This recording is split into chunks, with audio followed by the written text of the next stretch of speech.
Bonjour à tout le monde, je vous salue dans le nom précieux de Jésus. Donc aujourd'hui, nous sommes encore présents dans cette émission euh, pour la jeunesse, ce qui concerne la foi chrétienne, les bases de la foi chrétienne. Et David dit, si le fondement du juste est renversé, que ferait-il?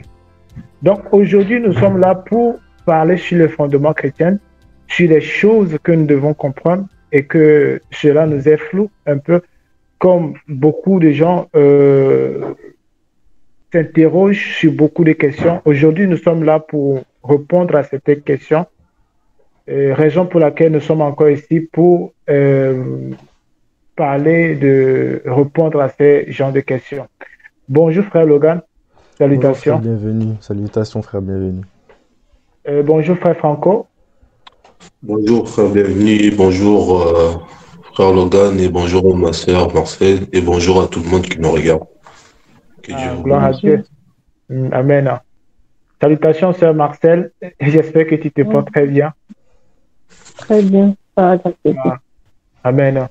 C'est un honneur pour nous d'être encore présents ici pour répondre aux questions que nos frères demandent. Donc, sans plus tarder, nous allons prier, nous allons remettre l'émission entre les mains de Dieu. Alors, je demande au frère Franco de nous aider dans la prière pour que nous puissions débuter. Amen, prions. Amen. Seigneur éternel Dieu Tout-Puissant, tendre et Père, nous te remercions pour ces temps magnifiques et glorieux que tu as disposés pour tes enfants. Nous voici, Seigneur Jésus-Christ, tes enfants venus devant tes enfants pour prêcher, pour donner la parole que tu as donné la connaissance à nous, Seigneur Jésus-Christ. Éternel, nous voulons que tu nous guides, que tu nous orientes, Seigneur, afin que tout ce que nous dirons, Éternel, puisse édifier tes enfants. Seigneur, conduis-nous, Seigneur, sois avec nous, au nom de Jésus-Christ. Nous avons prié à ton nom et nous reconnaissons ce que nous avons dit et nous les voyons s'accomplir. Amen. Amen. Amen. Amen. Amen. Et alors on va commencer directement par les questions. Donc, je vais donner la parole à ma sœur Marcel, si tu pourrais nous diriger pour le questionnaire, s'il te plaît. Et le frère Ok. Franco et le frère Bienvenu vont répondre et moi je vais diriger les versets. Donc je te donne la parole, ma sœur. Merci. Alors, la première question qu'on a, c'est on entend souvent dire qu'il faudrait avoir un rendez-vous quotidien avec Dieu pour le louer, le prier ou méditer la parole. Donc, la question, c'est comment choisir le bon moment entre toutes les activités que durant la journée il fait. Amen. Frère Franco. Pour cette question, comment choisir les bons moments? C'est ça, c'est bien ça, cette question, je dirais. Je dirais, la Bible elle nous enseigne que prier sans cesse. Et si nous allons plus loin dans les Écritures, la Bible elle nous certifie que l'Éternel, Dieu lui-même nous dit que celui qui demeure en moi, je demeure en lui. Moi et mon Père, je serai en lui, je ferai de lui ma demeure. Donc par là, nous voyons que comment disposer un temps, je dirais, nous pouvons aussi disposer un temps, ce qui n'est pas mal. Je ne condamne pas ça. Mais le plus important pour un enfant de Dieu, c'est d'être tout le temps en présence du Seigneur. Celui qui demeure dans la présence du Seigneur, chaque seconde, chaque temps dans sa vie, mais n'a pas besoin exceptionnellement de fixer un temps ou de disposer un temps pour Dieu. Autrement dit, quand nous dormons, quand nous sommes réveillés, oui, il est important de prier, de remercier Dieu pour tout ça, mais un temps fixe, de donner à Dieu pour cela, je ne pense pas que nous pouvons disposer un temps pour Dieu, étant donné aussi, par là, si je pousse un peu plus loin, nous travaillons. Il y a des gens qui travaillent, il y a des gens qui ont des activités. Par là aussi, nous pouvons être coincés par les dirigeants, par nos emplois du temps, parfois par les travails. Ça peut aussi nous pousser à ne pas finir. Disons, on dispose un temps pour Dieu, nous disons, à chaque 18 heures, j'ai pris. Ben, à ces 18 heures, ça peut arriver que ton patron te dise de faire des heures sup et que nous ne pouvons pas, là, vous voyez. nous avons décalé notre temps, donc nous serions obligés de respecter les patrons et travailler. Nous ne pouvons pas dire au patron, non, je vais d'abord, non. Donc par là, je me dis, disposer un temps pour Dieu, non, parce que nous devons tout le temps être, tout le temps, tout le temps, chaque jour, dans le Seigneur, dans sa présence. Et la Bible nous recommande de prier sans cesse, prier, louer l'Éternel. Voilà, quoi. Dieu sait qu'est-ce qu'il fait. Et, après, si on a des temps libres, pourquoi pas disposer un temps dans ces temps libres-là, prier Dieu, mais un temps spécifique, je pense pas. Mais après, je laisse au frère Bienvenu compléter. Et si on peut revenir après à la question pour donner d'autres versets, on donnera, il n'y a pas de problème. D'accord, merci beaucoup, Franco. Nous sommes sans savoir que nous, étant des enfants de Dieu, ne pouvons pas fixer voilà, des temps parce que Dieu est toujours au rendez-vous. Nous allons aller dans le livre de Josué, chapitre 1, verset 8.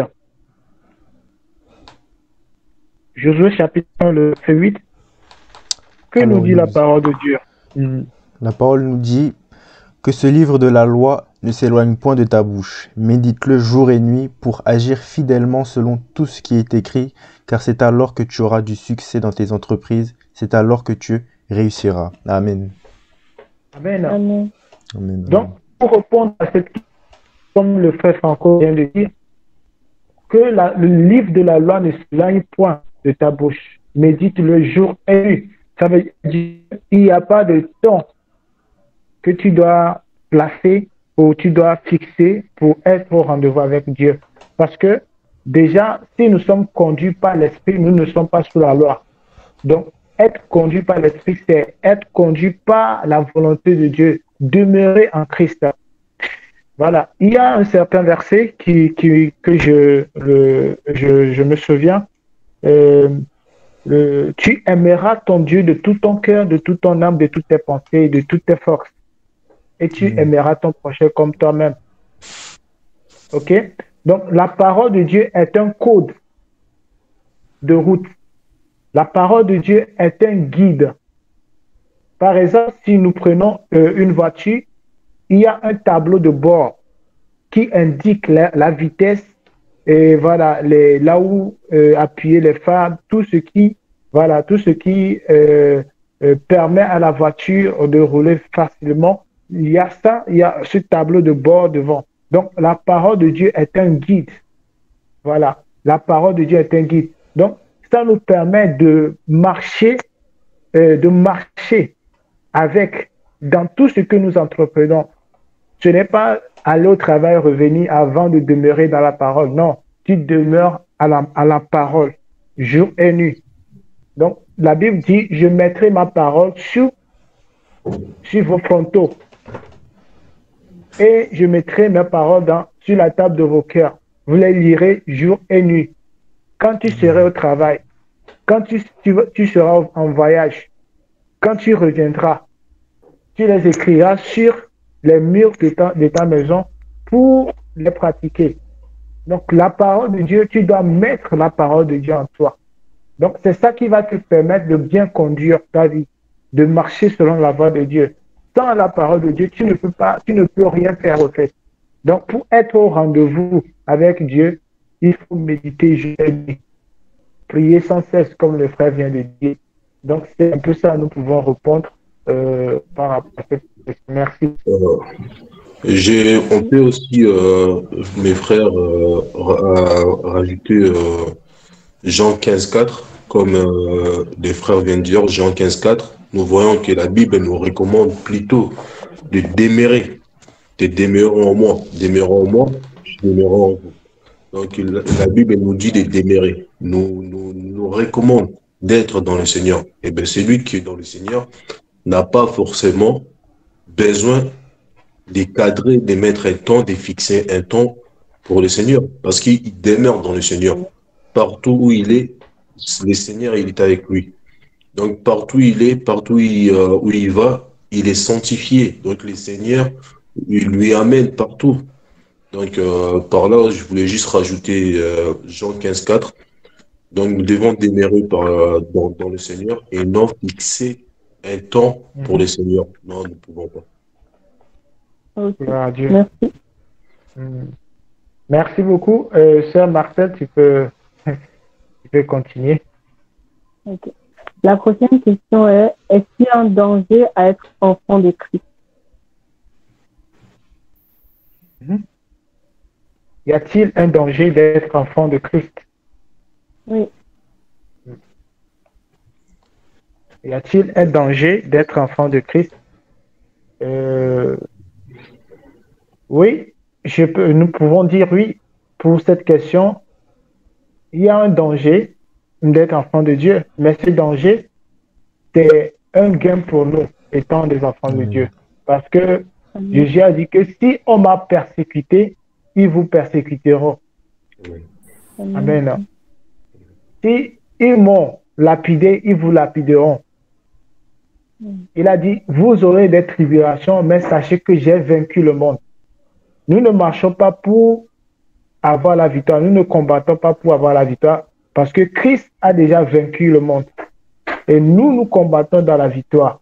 Donc nous devons savoir que toutes les épreuves, toutes les tribulations, toutes les persécutions qui viennent sur nos vies, voilà, par ceux qui n'aiment pas le Christ, ceux qui ne désirent pas accepter Jésus, ceux à qui le message de l'évangile est une folie, ils ne veulent pas accepter la vérité, nous serons persécutés par ces gens-là. Et la Bible, le Seigneur Jésus nous dit, vous aurez des tribulations, mais sachez que j'ai vaincu le monde. Amen. Amen. Et il y a un danger pour tout enfant de Dieu d'être en Christ, premièrement. C'est ça que nous avions donné. Donc, mais automatiquement, c'est un gain. Par exemple, mourir pour Christ, c'est un gain. Se donner à Christ, c'est un gain. Parce que tu sais que tu as déjà reçu la vie de Dieu en toi. Si quelqu'un te poursuit, quelqu'un te fait du mal à cause de la vérité, ça serait entre lui et Dieu. Parce que toi, tu pratiques la justice. Tu marches dans la justice. Donc, je peux aussi ajouter que il y a un danger pour ceux qui ne sont pas aussi en Christ. Parce que Dieu va frapper la terre par sa colère, parce que le monde est habité par le péché. Et Dieu veut que nous soyons délivrés du péché. Voilà pourquoi beaucoup ne veulent pas accepter la vérité et ils nous persécutent. Voilà un peu le danger. Je reste la parole au frère Franco pour nous aider un peu par rapport à cette question. Merci, frère bienvenu. Merci. Que Dieu te bénisse. Et je te rejoins tout à fait. Je suis d'accord avec toi pour cette très belle réponse à la question que notre sœur nous a posée. Oui, y a-t-il un danger? Oui, il y a un danger, mais comme tu viens de le dire, ce danger-là, c'est un gain pour nous. Car même les Écritures nous recommandent dans Romains 8:37. Mais dans toutes ces choses, nous sommes plus que vainqueurs par celui qui nous a aimés. Donc, si nous sommes plus que vainqueurs, même dans la tribulation, car lui-même l'Éternel, notre Maître, nous a recommandé, nous a dit que nous aurons des tribulations. Donc, c'est lui qui prend la croix pour suivre notre Dieu, le Seigneur Jésus-Christ, doit s'attendre à avoir des tribulations. Mais qu'est-ce qui me réjouit en plus, qu'est-ce qui est très bon à écouter, à attendre, c'est que c'est lui qui demeure dans notre Seigneur Jésus-Christ, même si les tribulations arrivent. Mais c'est comme, d'ailleurs, nous avons un parabole de même notre Seigneur Jésus, il nous dit que sa maison, ça serait construit sur les rocs. Donc, peu importe les tribulations, les vents, les torrents viennent, mais la maison ne tombera pas. Donc oui, il y a un danger, mais ces dangers-là, c'est des gains pour nous, car si aussi les dangers-là n'est pas là, n'existaient pas, ne viennent pas à nous, nous pourrons non plus de progresser ou de tenir notre foi, notre flammeau, notre feu vivant, toujours vivre. Ces dangers, il faut qu'ils soient là pour que nous puissions toujours rester fermes rester ferme et progresser dans les prières, progresser dans la parole de Dieu. Donc voilà, il y a un danger, oui, mais ce danger-là, c'est un gain pour nous. Donc je suis tout à fait d'accord avec les frères et que je crois que je vais m'arrêter là parce qu'il y a beaucoup de versets sur ça, on peut en donner. On peut donner Jean 16, 35. Dans Jean 16, 35, Jean on voit 16, que Jean 16, Jean 16, 35. oui, oui, Jean, Jean 16, verset 35. Jean 16, attendez, excuse-moi mon frère. Jean 16, oui, Jean 16, verset 33, excusez-moi, 33. Ah, ok, alors je lis au nom de Jésus. Je vous ai dit ces choses afin que vous ayez la paix en moi. Vous aurez des tribulations dans le monde, mais prenez courage, j'ai vaincu le monde. Amen. Voilà, Amen. Amen. merci mon frère. Donc l'Éternel nous dit, nous aurons des tribulations, des dangers, mais il a vaincu le monde. Donc même si les dangers-là nous l'auront, mais nous devons savoir que nous l'avons gagné à l'avance. Donc voilà, donc on aura des dangers, oui, mais c'est des gains pour nous. Merci mon frère. Amen. J'aimerais rajouter quelque chose, si vous me permettez, mes frères. Bien sûr. Je voulais juste rajouter un petit verset. Dans Marc 8, au verset 35, il nous dit, car celui qui voudra sauver sa vie la perdra, mais celui qui perdra sa vie à cause de moi et de la bonne nouvelle la sauvera. Amen. Donc on comprend ici que, comme mes frères l'ont dit, là le Seigneur nous dit clairement, directement que si on le suit, il y aura un danger. Mais il nous dit tout de suite après que si on peut perdre notre vie pour lui, mais que si on perd notre vie à cause de lui et la parole, nous aurons la vie éternelle, car c'est en Jésus-Christ que nous avons cette vie éternelle. Alors que si nous perdons notre vie pour les choses de ce monde, nous n'aurons pas la vie éternelle. Donc on comprend ici que oui, il y a un danger. On peut perdre notre vie, mais si on la perd en Jésus-Christ, on la perd pour le Seigneur et pour cette parole que nous prêchons, alors nous avons ce gain, nous avons cette assurance et cette espérance que nous aurons cette vie éternelle plus tard. Donc moi, j'ai dit alléluia à ça. C'est tout ce que je voulais ajouter par rapport à ça. D'accord. Amen. Merci. Merci pour les réponses à cette question. Donc, y a-t-il un danger pour À être enfant de d'être un enfant de Dieu? C'est ça la question. Donc, vous venez d'écouter les réponses des frères. Donc, je laisse la sœur Marcel continuer au nom de Jésus. Amen. Merci, Père, pour ces réponses. La prochaine question, c'est comment trouver son identité en Christ? Merci beaucoup pour cette question. Comment trouver son identité en Christ? J'aimerais que le frère Logan puisse nous aider dans le livre de Galates chapitre 2 verset 20. Galates 2 verset 20, la parole nous dit, j'ai été crucifié avec Christ, et si je vis, ce n'est plus moi qui vis, c'est Christ qui vit en moi.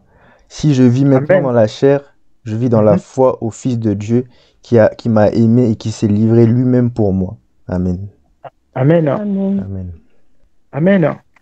Donc, Galates 2, verset 20, il dit, j'ai été crucifié avec Christ.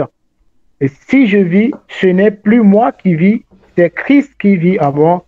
Et si je vis maintenant dans la chair, je vis dans la foi au Fils de Dieu qui m'a aimé et qui s'est livré lui-même pour moi.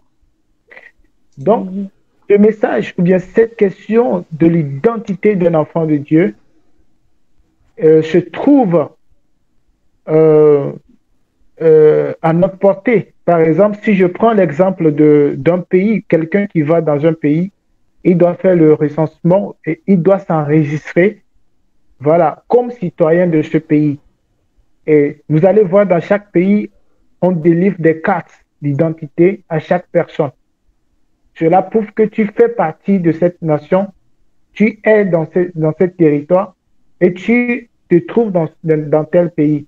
Donc, cela recouvre le nom, l'âge, le pays dans lequel la personne se trouve et tout ce qui est les constituants de la personne, tout ce qui est de la personnalité physique et morale de la personne.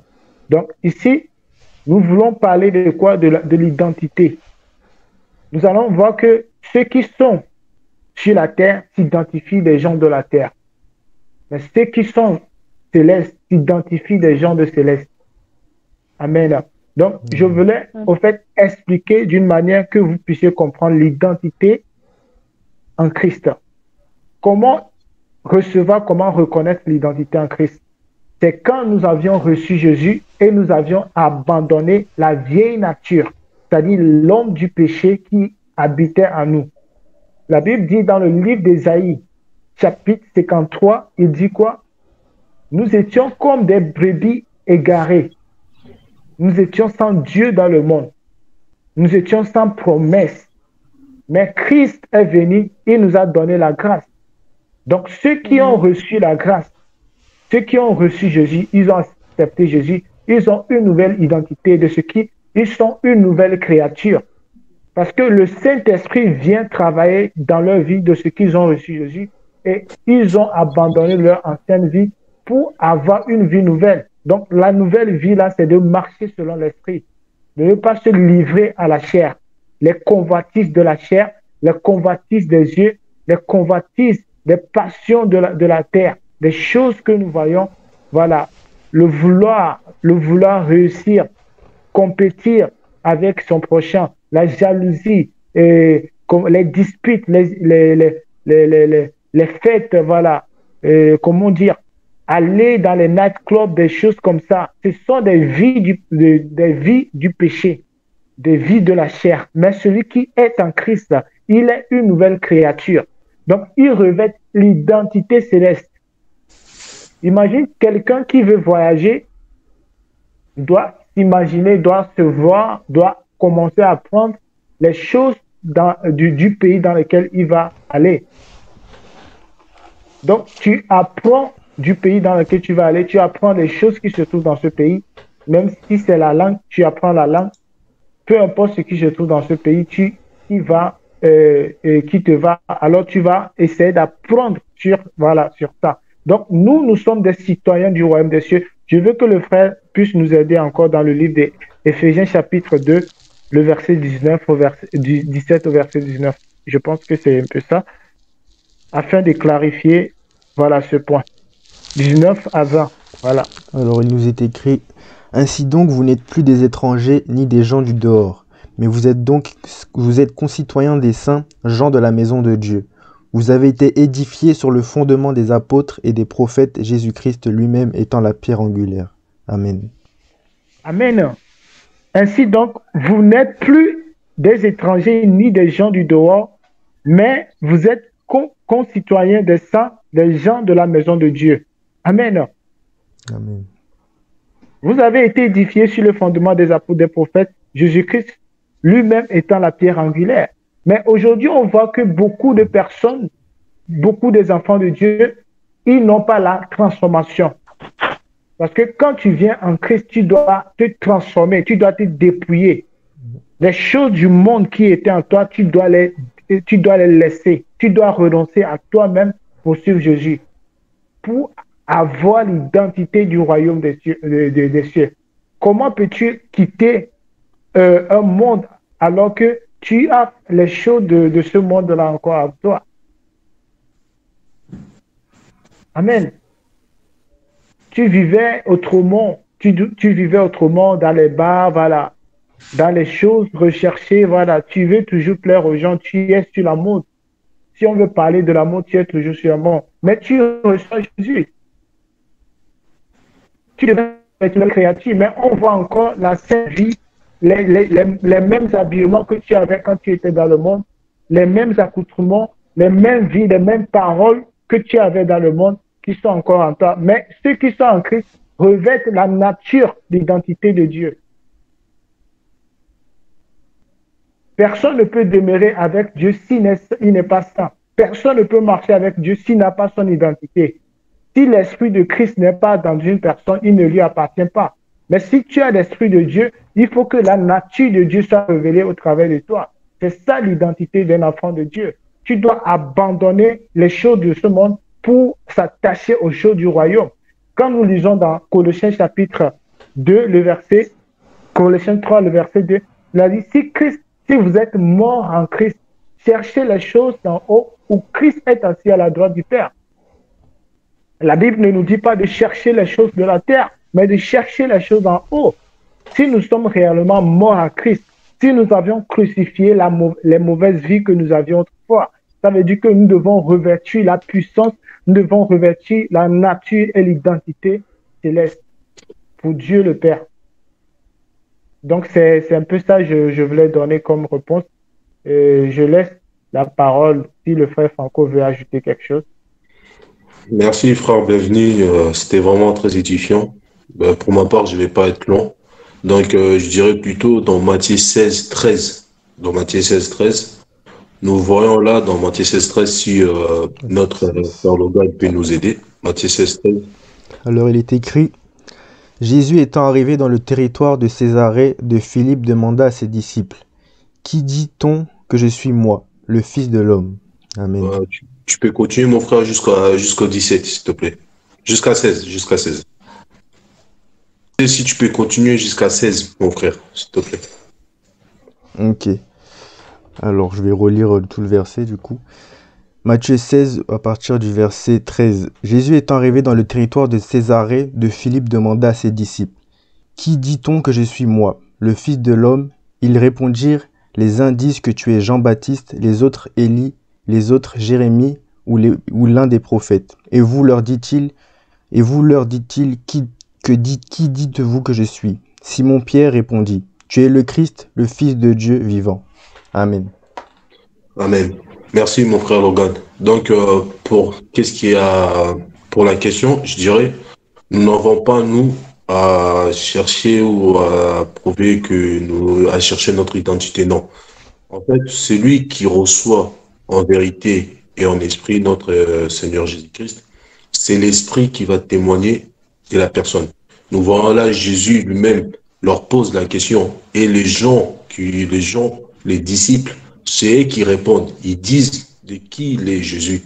Mais nous voyons en 17, si nous descendons Matthieu 16, 17, Jésus reprenant la parole, lui dit, tu es heureux Simon, fils de Jonas, car ce ne sont pas la chair et le sang qui l'ont révélé cela, mais c'est mon Père qui est dans les cieux.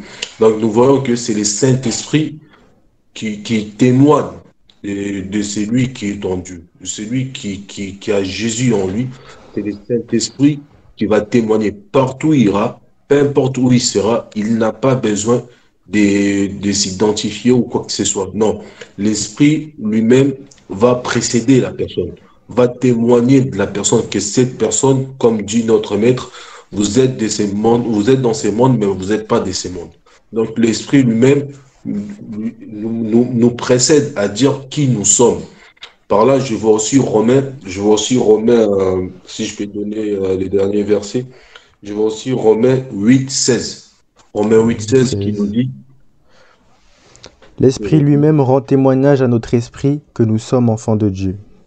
Voilà. Donc, un enfant de Dieu n'a pas besoin de s'identifier ou quoi que ce soit. C'est l'Esprit lui-même qui rendra témoignage à la personne qui se trouve en face ou à des personnes qui se trouvent en face de nous que nous sommes un enfant de Dieu, que je suis, qu'elle est ou il est un enfant de Dieu. Donc, je dirais, pour ma part, je vais contribuer avec ces deux versets-là. Merci, que Dieu vous bénisse. Amen. Merci.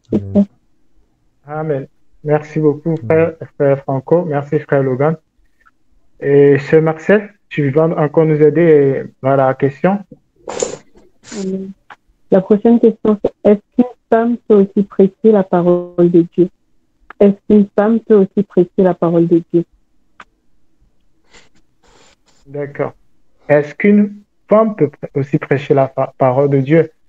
Donc, je laisse le frère Logan répondre à cette question et le frère Franco. Ok. Frère Franco, je laisse commencer.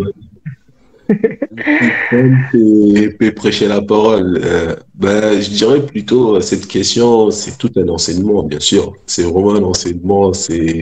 On va essayer que Dieu nous aide à répondre à cette question par des versets que nos frères puissent comprendre avec 2 ou 3 versets que nous avons à donner. En fait, je dirais une femme, est-ce qu'une femme peut prêcher? Je dirais une femme peut témoigner de Jésus. Témoigner de Jésus, oui. Mais prêcher dans l'ensemble où les hommes. D'ailleurs, quand nous parlons des prêchés, nous devons savoir que prêcher, c'est l'enseignement. Excusez-moi, mon frère. Prêcher, c'est l'enseignement.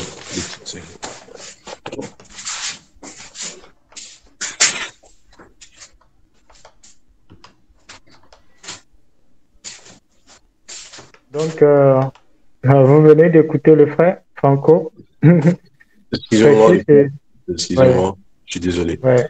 Oui, donc prêcher, c'est une personne qui enseigne. Et quand nous parlons d'une femme, nous voyons une femme, il y a des façons de parler d'une femme. Nous voyons une femme physique avec tous les caractéristiques qu'elle porte, une femme, bien entendu.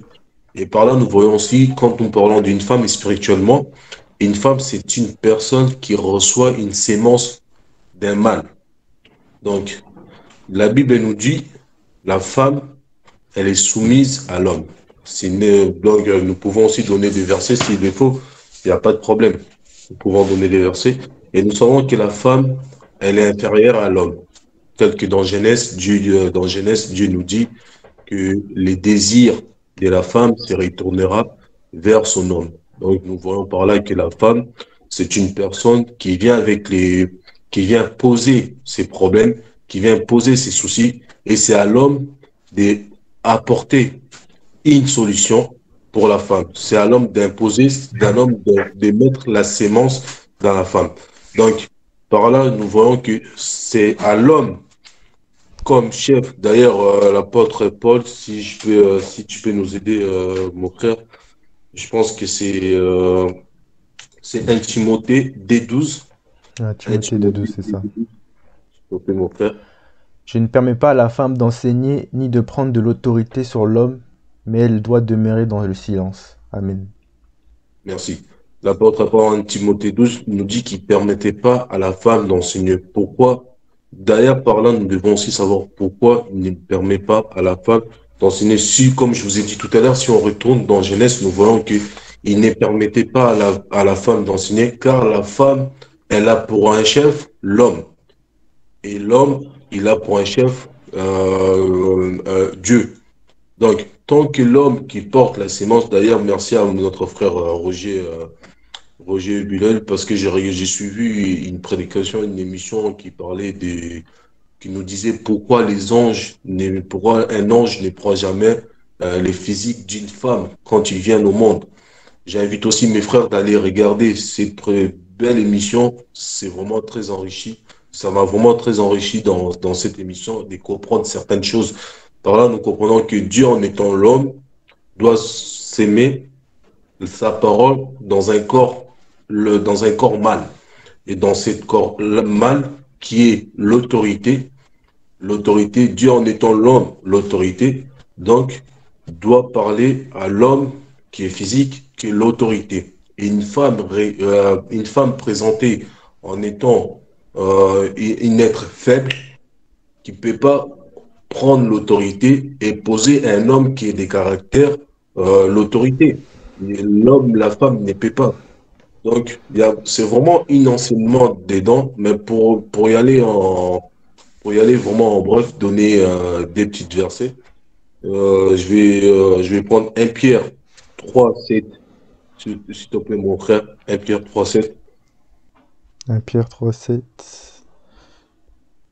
Il nous est dit, Marie, montrez à votre tour de la sagesse dans vos rapports avec vos femmes, comme avec un sexe plus faible, honorez-les, comme devant aussi hériter avec vous de la grâce de la vie, qu'il en soit ainsi, afin que rien ne vienne faire obstacle à vos prières.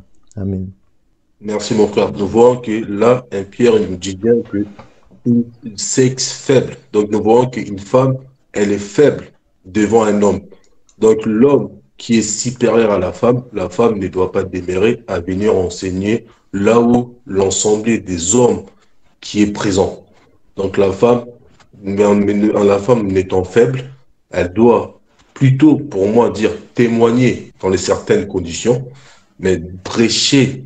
Non, je dirais qu'une femme ne peut pas prêcher devant des hommes qui portent spirituellement l'autorité de notre Dieu, je dirais non, une femme ne peut pas prêcher. Après, je laisse la parole à mon frère Logan.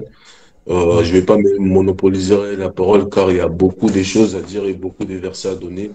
Même, on peut aussi prendre l'exemple de notre Maître Seigneur Jésus-Christ, qui était aussi l'enfant de Dieu et qui est aussi la femme de Dieu.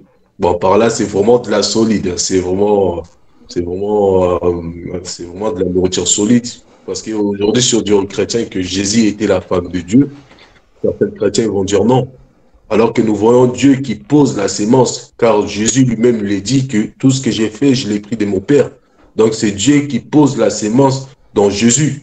Et Jésus qui pose la sémence dans nous, l'Église. Donc voilà, nous comprenons par là que la sémence, c'est l'homme qui doit poser, l'autorité, c'est l'homme qui doit apporter, et non un corps faible. Donc voilà, mon frère, je te laisse la parole. Amen, amen, amen. Alors, je voudrais dire déjà que on n'est pas contre la femme, parce que beaucoup de gens vont penser que, bon, on va dire que la femme, on va rabaisser la femme, mais non, on n'est pas contre la femme. C'est juste que c'est la parole de Dieu qui nous dit ces choses-là. C'est juste la parole de Dieu qui nous dit que la femme ne peut pas avoir autorité tout simplement sur l'homme. Et le fait qu'elle prêche devant l'assemblée, elle a cette autorité. La femme a le droit de témoigner, comme les frères l'ont dit, dans le bus, dehors. Elle peut même enseigner à ses enfants. Elle peut enseigner à ses enfants, mais c'est le fait qu'elle ne peut pas aller dans l'assemblée des saints et avoir autorité sur tous les hommes. Elle ne peut pas aller dans un lieu où nous sommes réunis pour le Seigneur Jésus-Christ et prendre autorité sur tous les hommes. C'est ça en fait que la parole veut nous dire. Parce que nous, comme je le dis, je le répète, nous ne sommes pas contre la femme. C'est juste la parole de Dieu qui nous répète cela, que la femme ne peut pas avoir autorité sur l'homme, car l'homme déjà a été créé le premier. Parce que dans 2 Timothée, d'ailleurs, il nous le dit après, dans le même verset, dans 1 Timothée 2,12 au 13, il nous dit « Car Adam a été formé le premier, Ève ensuite. Et ce n'est pas Adam qui a été séduit, c'est la femme qui séduite s'est rendue coupable de transgression. » La parole elle-même nous le dit. C'est parce que Adam a été formé le premier. C'est lui qui a été formé en premier avant la femme. Donc c'est lui qui a automatiquement l'autorité sur la femme. Et à travers la parole, comme c'est vraiment un enseignement très très long que nous pourrons avoir ici, mais déjà même quand nous lisons la parole de Dieu, nous voyons que il n'y avait que des hommes qui étaient prophètes. Jésus a choisi 12 apôtres, il n'a pas choisi, et pourtant il y avait des femmes avec lui.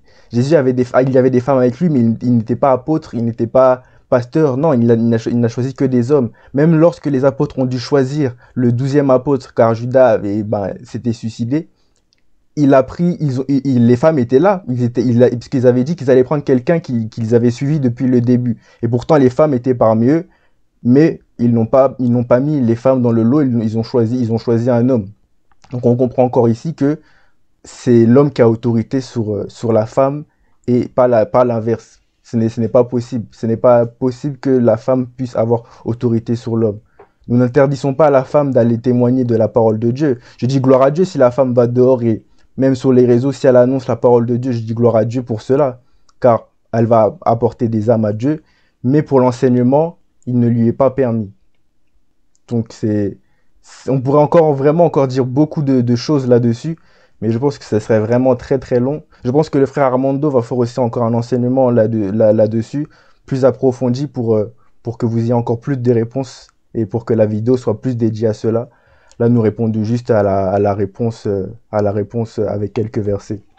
Donc moi, c'est tout ce que j'avais ajouté pour pas trop en dire et trop parler. Donc, frère, bienvenue. Merci beaucoup. Merci frère Franco, merci frère Logan, merci pour cette édification. J'espère que le frère et je sais qui nous accompagne, voilà, apprend beaucoup par rapport à cette émission. Nous sommes en train de parler sur le fondement de la foi et voilà, comment grandir dans la foi, comment comprendre, comment marcher selon les pas de Christ, comment avoir l'identité d'un enfant de Dieu et comment marcher dans la voie de Dieu. Donc, c'est cette raison qui nous pousse à être ici pour partager la parole de Dieu avec nos frères et sœurs. Et voilà, vous venez d'écouter les réponses. Je pense que je ne peux pas ajouter à à de telles réponses que les frères ont déjà données, et ça suffit déjà.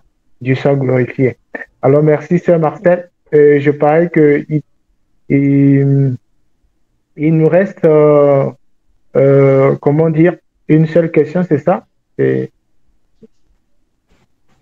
Merci. Alors, la prochaine et dernière question est, en grandissant dans sa vie chrétienne, un enfant de Christ peut-il se nourrir uniquement de lait spirituel? Comment? En grandissant dans sa vie chrétienne, un enfant de Christ peut-il uniquement se nourrir du lait spirituel? D'accord, merci. Merci pour cette question. Voilà, nous allons ainsi répondre à cette question. Nous allons aller dans le livre de 1 Pierre, chapitre 2, le verset 2. Le frère Logan, tu as le verset. 1 Pierre, chapitre 2, verset 2. Désirez comme des enfants nouveau-nés le lait spirituel et pur, afin que par lui vous croissiez pour le salut. Ah, c'est ça. Désirez comme des enfants nouveau-nés le lait spirituel et pur, afin que par lui vous croissiez pour le salut. Donc, pour que quelqu'un puisse venir à Christ et que quelqu'un est déjà en Christ, il est un enfant de Dieu. Et dans la vie chrétienne, il y a 3 catégories d'âge. Il y a les petits-enfants, les jeunes gens et les pères dans la foi. Donc, vous devez savoir que un enfant, pour commencer à grandir, il a besoin du lait. Un nouveau-né, il a besoin du lait. On ne peut pas donner la nourriture solide à un enfant. Mais l'enfant doit s'abreuver du lait de sa maman. L'enfant doit s'abreuver du lait de sa maman. Et ici, la Bible dit désirer comme des enfants nouveau-nés. Donc ici, on parle des enfants, de ceux qui sont nouvellement venus à Christ. Vous êtes des nouveau-nés en Christ. Autrement dit, vous êtes des bébés. Vous avez besoin du lait spirituel. Vous avez besoin du lait qui est le fondement, du lait qui est le fondement et de la parole, de la vie de Christ. Le fondement qui conduit à Christ. Voilà, pour vous permettre d'accroître dans le salut. Donc, ça veut dire que le salut n'est pas comme ça, n'est pas comment on dit, un salut où tu reçois Jésus, tu deviens mature immédiatement. Le salut, le salut nous permet ou bien la parole de Dieu, le lait qui est la parole de Dieu, le lait qui est la parole de Dieu nous permet de quoi? De grandir dans le salut, c'est-à-dire d'accroître, d'accroître, c'est-à-dire de grandir dans le salut. Donc, ça veut dire qu'il y a des niveaux dans le salut. Donc, je ne sais pas si vous comprenez, il y a des niveaux dans le salut. Il y a 3 niveaux, niveau des bébés, niveau des jeunes gens et niveau des pères. Donc, tu dois grandir, tu dois se nourrir du lait. Et quand tu grandis avec le lait, tu vas commencer à prendre la nourriture des jeunes gens. Et la nourriture des jeunes gens, c'est la nourriture solide. Et afin, tu vas entrer, comment on dit, après tu vas entrer dans l'état parfait, c'est-à-dire dans la nature parfaite d'homme fait. Voilà, donc pour être un père dans la foi. Donc ça veut dire que tu dois avoir des expériences de la jeunesse, des expériences que tu as vues dans la jeunesse, de la nourriture que tu as mangée, là où tu as posé les pas, où tu ne devrais pas poser, là où tu es allé, où tu ne devrais pas aller. Donc, dans toutes ces expériences-là, tu vas être un père qui va conduire aussi les autres pour ne pas marcher dans les ténèbres pendant que tu es jeune, où tu as fait des mauvais choix, où tu as mal, comment on dit, tu t'es mal conduit pas à l'égard des frères et des sœurs ou à l'égard de la parole de Dieu. Tu as eu des faiblesses, tu as eu, voilà. Donc, c'est ça l'état de maturité. Voilà, tu as la sagesse maintenant d'enseigner maintenant aux petits, et c'est-à-dire aux jeunes gens et aux enfants. Donc, c'est ça, au fait, les trois niveaux qu'on peut trouver pour, voilà, pour le salut. Donc, si nous avons reçu Jésus, le salut n'est pas acquis. Ça veut dire que nous allons travailler notre salut, s'abreuver du lait, grandir avec le lait et commencer à manger la nourriture solide et après devenir un père dans la foi pour conduire d'autres personnes à Christ. Je ne pense pas qu'un enfant, un nouveau-né peut conduire quelqu'un à Christ parce qu'il n'a pas la maturité et il n'a pas la connaissance. Il est ignorant, donc il a besoin d'être enseigné, voilà, par les pères dans la foi et les jeunes gens qui ont déjà vaincu le monde parce qu'ils ont ils ont cru au Seigneur Jésus et ils marchent dans la foi. Ils sont zélés, voilà. Donc, les jeunes gens, vous comprenez déjà. Donc, désirez comme des enfants nouveau-nés le lait spirituel pur afin que par lui vous croissiez pas pour le salut. Donc, vous devez lire, on doit lire aussi le verset de 1 Corinthiens chapitre 3, le verset 2 au verset 3. Corinthiens 3, verset 2, verset 3. Je vous ai donné du lait, non de la nourriture solide, car vous ne pouviez pas la supporter, et vous ne pouvez même pas à présent parce que vous êtes encore charnel. En effet, puisqu'il y a parmi vous de la jalousie et des disputes, n'êtes-vous pas charnel et ne marchez-vous pas selon l'homme? Amen. Amen.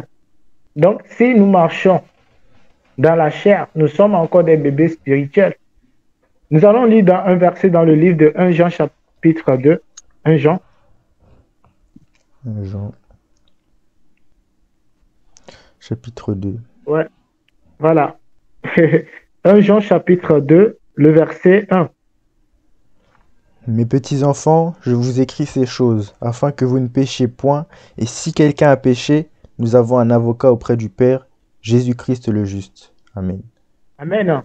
Donc, mes enfants, je vous écris ces choses afin que vous ne péchiez point. Et si quelqu'un a péché, nous avons un avocat auprès du Père, Jésus-Christ le juste. Il est lui-même une victime expiatoire pour nos péchés, non seulement pour les nôtres, mais aussi pour ceux du monde. Donc, vous allez voir qu'un enfant, pour qu'un enfant grandisse, et il prend de lait, il va un peu se relever pour essayer de marcher, il tombe. Il se relève, il tombe. Donc, il apprend à marcher dans la vie chrétienne jusqu'à ce qu'il commence à marcher. Donc, après ces expériences, il va commencer à marcher et à prendre un peu la nourriture solide jusqu'à l'état de la maturité.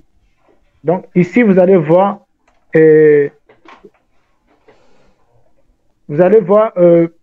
Seigneur parlait des jeunes gens aussi. OK?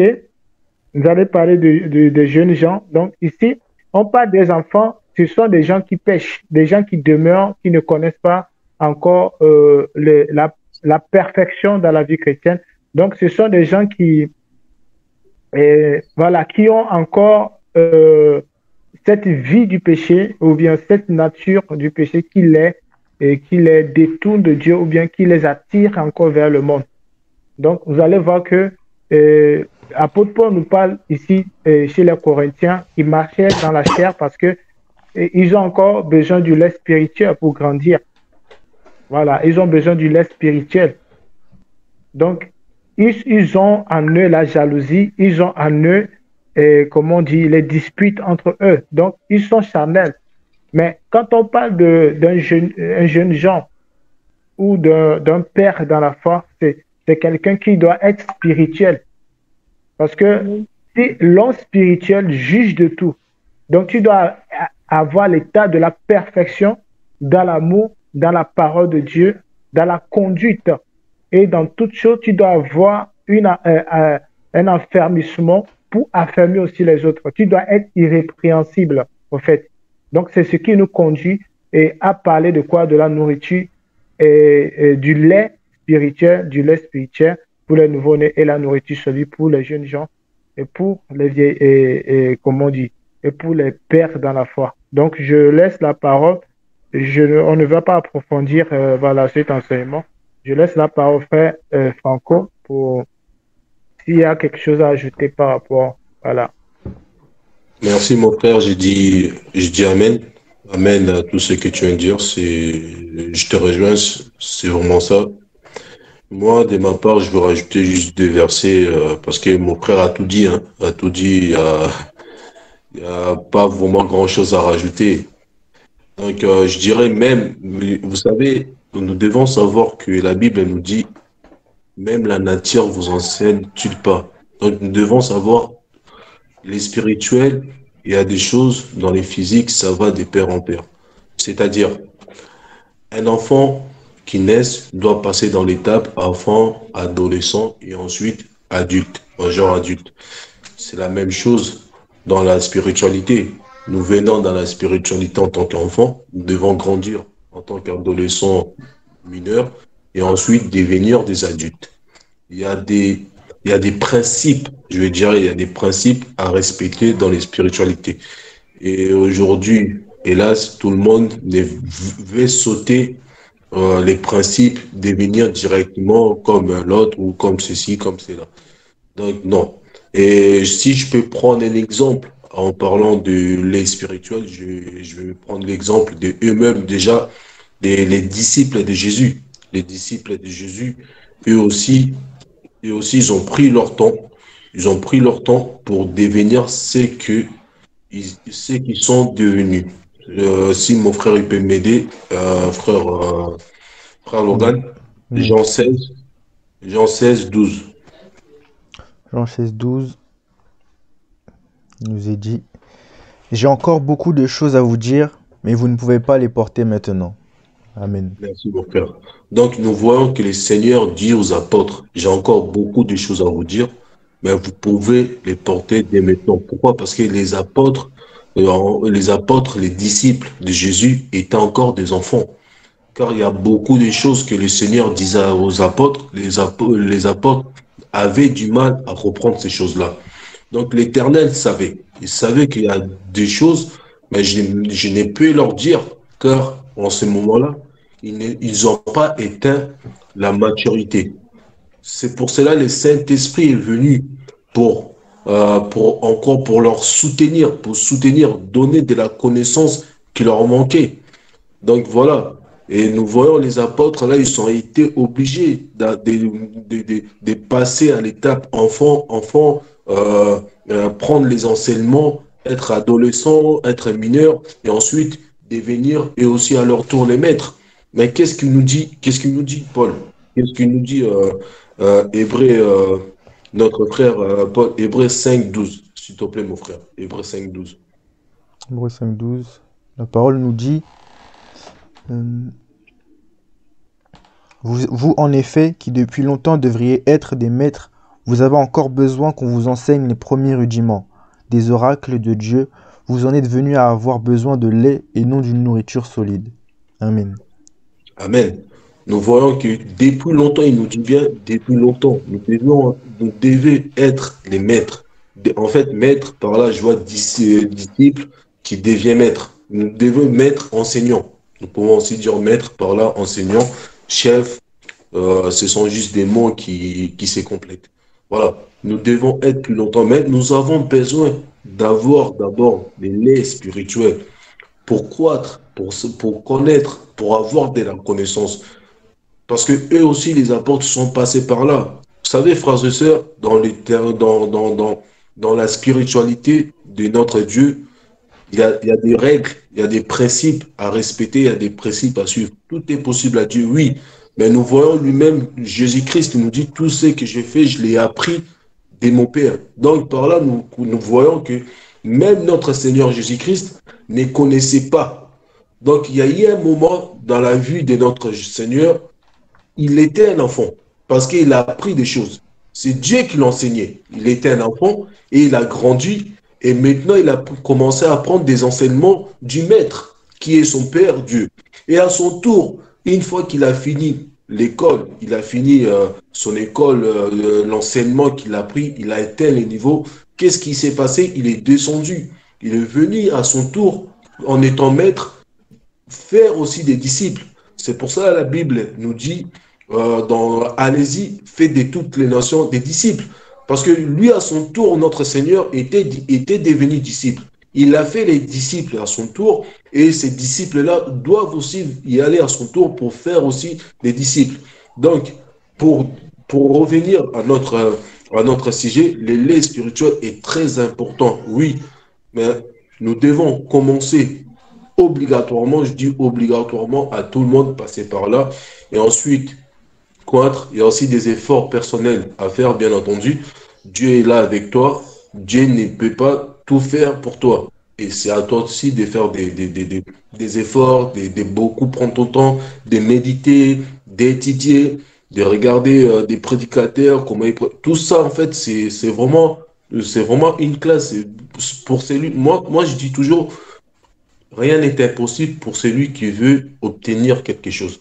Celui qui veut s'approcher à une chose, à un but, doit se donner des moyens. Et c'est quand on se donne des moyens, c'est là que Dieu peut nous aider, le Saint-Esprit peut nous soutenir et arriver à nos tours aussi d'être des disciples, d'être des maîtres. Donc l'élan spirituel, lui, c'est très important. Nous devons tous passer par les l'élan spirituel avant d'atteindre les niveaux des maîtres. Voilà tout ce que j'avais à rajouter parce que mon frère t'avait tout dit.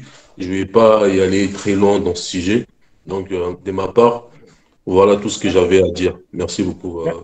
Merci beaucoup, merci beaucoup, frère Franco. Merci, frère Logan. Et merci, sœur Marcel, qui nous a accompagnés. Et nous sommes venus pour répondre aux questions et nous venons de finir les questionnaires. Donc, à la prochaine. Nous sommes là pour parler de quoi? Des fondements bibliques et de la foi pour la jeunesse. Comment un jeune peut-il servir Dieu? Comment un jeune peut-il rendre son sentier pur en ayant la crainte de Dieu et en accompagnant les pères dans la foi, en marchant avec ceux qui invoquent le Seigneur d'un cœur pur pour grandir et pour connaître les choses de Dieu. Nous n'avons pas à rester toujours enfants. Les gens ont fait 15 ans dans les églises, ils ont fait 12 ans, 10 ans, 5 ans, mais ils sont toujours au lait spirituel. Ils ne grandissent pas. Mais vous allez voir dans la vie de tout enfant, quand tu prends du lait, tu grandis jusqu'à ce que tu grandisses et tu deviens adulte. Mais quand le lait, on ne te donne pas le lait, tu deviens, tu deviens sans force parce que tu ne te nourris pas de la nourriture, tu n'as pas de lait, tu n'as pas de l'eau, donc je pense pas que tu vas maigrir, même jusqu'à mourir. Donc, on doit chercher à croître dans le Seigneur, à aspirer des choses d'en haut, à chercher les choses d'en haut, à rester avec les frères et voilà, être motivé pour les choses d'en haut. Parce que notre espérance n'est pas sur la terre, mais notre espérance est dans le royaume des cieux. Nous nous focalisons sur le royaume des cieux parce que le Seigneur nous a promis. Quelqu'un qui a la promesse, quelqu'un qui a reçu une promesse va toujours être impatient que cette promesse se réalise. Si on te promet aujourd'hui qu'on va t'acheter une voiture, dans la nuit, je pense que tu ne vas pas dormir, tu vas espérer jusqu'à ce que cette voiture puisse arriver. La parole de Dieu est une promesse. Et quand tu désires cette promesse, tu désires accepter cette parole comme un cadeau, alors, et quand tu espères en cela, Dieu va se manifester dans ta vie. Donc, il est question de nous, de notre volonté et de notre engagement dans le Seigneur.